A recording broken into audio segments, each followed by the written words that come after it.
Hello everyone, it's me Robert, and I'm here giving you another vintage camera review today. And today I have a very interesting camera for you. This is the Mamiya Super 23. So the Mamiya Super 23 is a medium format camera. It's a rangefinder. It was made in the mid 60s by Mamiya, and it's all made in Japan. This is a press camera, and so a lot of people would apparently use these for the press. I have no idea, that's just what I've been told.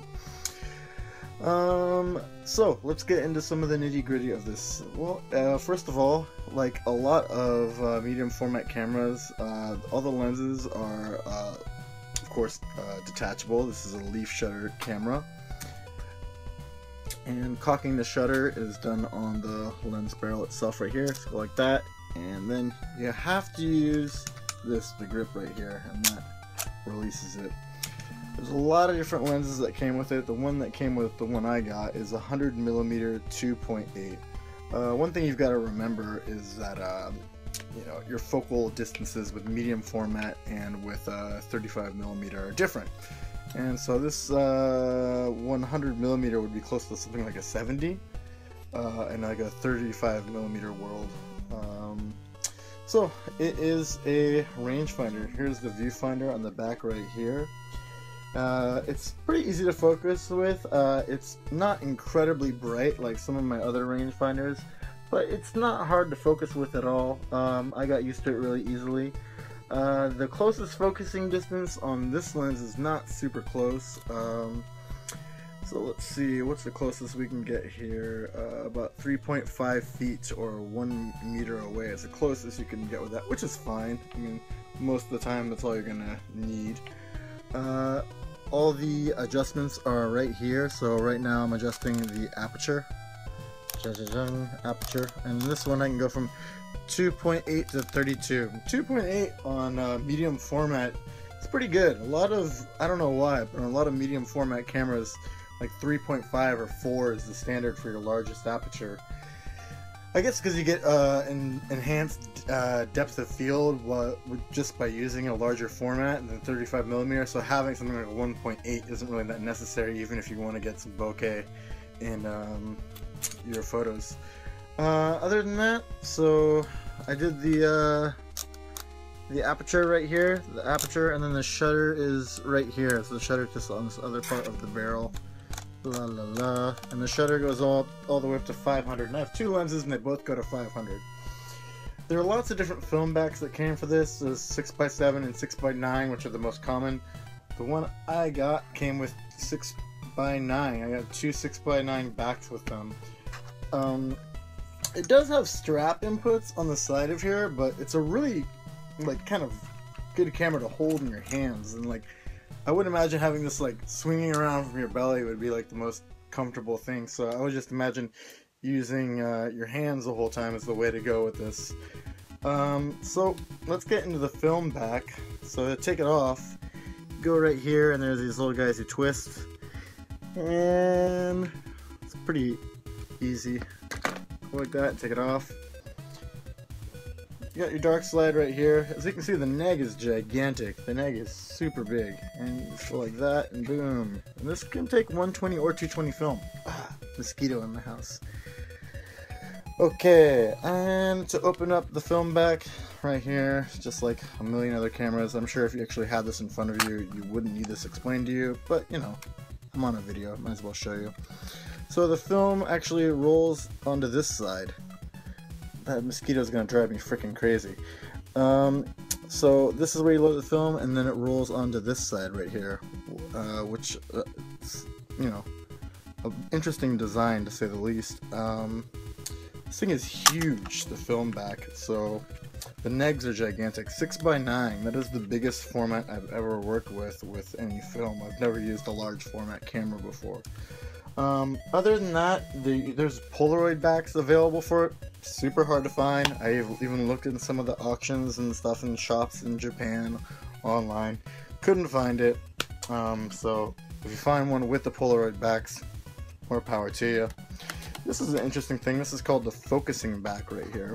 And this is to allow you to focus your shots before you actually take the picture. Let's see if I can actually get this to work. And so just throw this in the back. Oh, there we go. So I'm gonna set it to bulb really quick.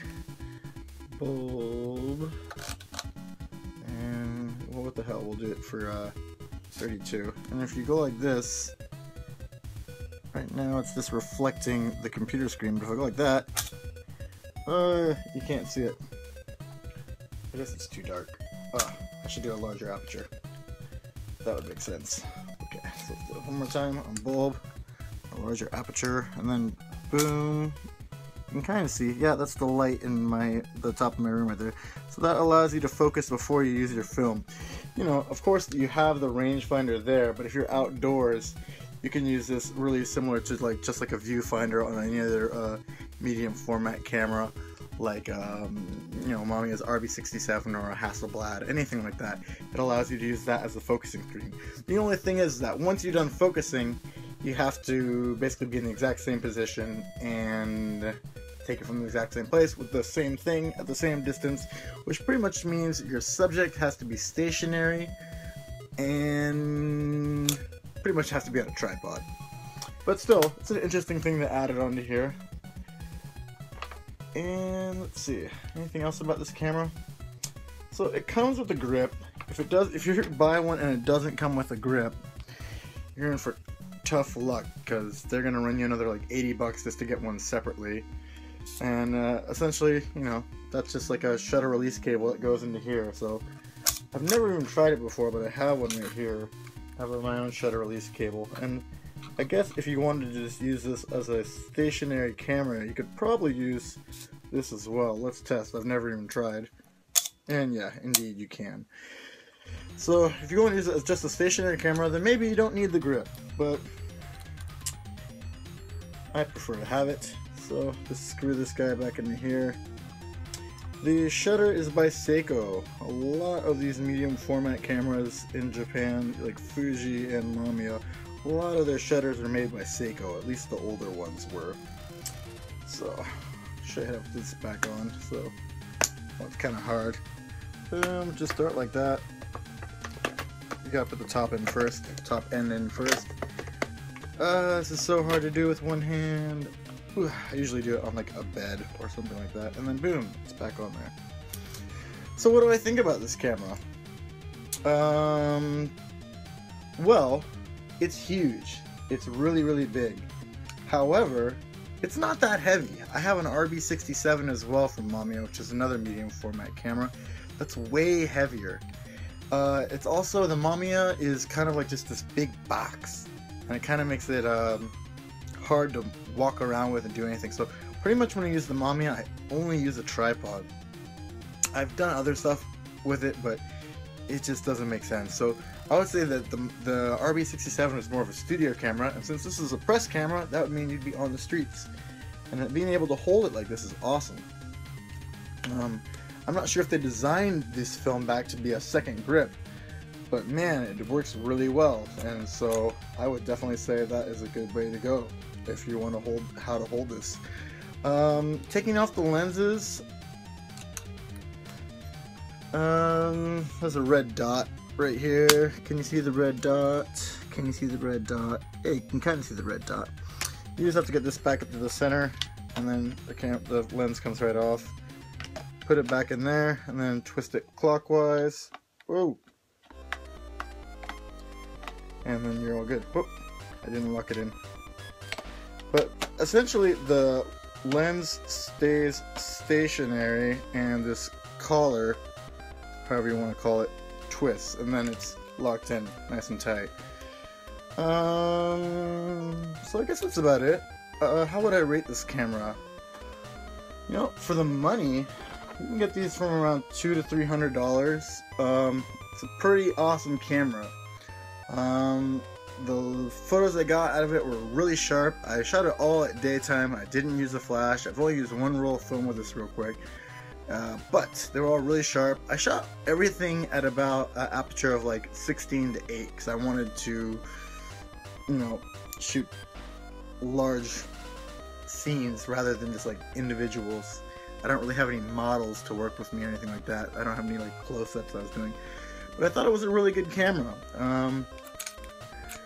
It's kind of plasticky.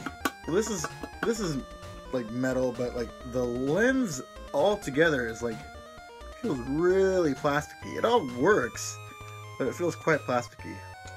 I guess one other feature I should mention, right, is that it does have a PC sync here for your flash. It does have a place to like mount your flash on the top if you want to do direct flash in someone's face. This is right here to change it for different lenses. It says 100 right now and it goes to 250. And since this is a rangefinder, I believe that's for different lenses to correct for parallax error. So basically, since your viewfinder is here and your lens is here, it's in different positions, you need to have something to correct for parallax error. I'm not sure if I'm pronouncing that correct. But yeah, cool camera. I had a really good time with it, and I want to shoot some more with it, so we'll see if I can get that done anytime soon. I've got a lot of cameras that I'm working with and playing with recently. But I would give this about an 8 out of 10. Really cool camera. If you can score one for like around 150 or like 200 bucks, you're doing good. I've seen them like upwards to $300 to $400. If it's like immaculate with a bunch of accessories, I might go for it, but I would say like 200-ish, 300-ish, 300 if it's in really good condition is a good price to pay for this. So, once again, the Mamiya Super 23. I hope you enjoyed the video, and if you have any questions, leave them in the comments and I'll get back to you. Have a nice day.